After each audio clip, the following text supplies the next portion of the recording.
आज बाहेर खूपच छान पाऊस पडतोय आणि माझ्या नातीला आज मग पॉपकॉर्न आवडतोय, त्यासाठी मी आज हा पॉपकॉर्नची रेसिपी टाकणार आहे। यासाठी मी घेतलेले आहेत पॉपकॉर्न। ते पॉपकॉर्नसाठी बनवलेला हा मका वेगळा असतो। आपण साध्या मक्याने जर पॉपकॉर्न बनवायला गेले तर ते व्यवस्थित होत नाही आणि चवीनुसार मीठ आणि थोडी हळद आणि थोडं तेल लागणार आहे आपल्याला, किंवा आपण बटरमध्ये सुद्धा करू शकतो। पॉपकॉर्न करण्यासाठी पातेलं मी गॅसवर ठेवलेलं आहे, गॅस पेटवलेला आहे। त्याच्यामध्ये एक पळी तेल घालून घेतो। या तेलामध्ये तेल गरम झाल्यावर मी हा पॉपकॉर्न टाकलेला आहे आणि त्याला तेलामध्ये चांगलं परतून घेऊ।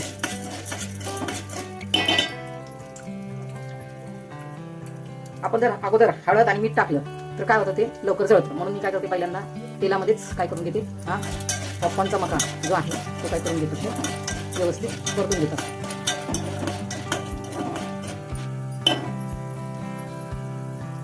आता तुम्ही पहा, पॉपकॉर्न उडायला लागलेले आहेत, त्याच्यामध्ये आपण मीठ आणि हळद टाकणार, झाकून ठेवू। झाकून ठेवल्यावर आपल्याला कपडा घेणार आणि या कपड्याने आपण पूर्ण आपल्याला सारवणार।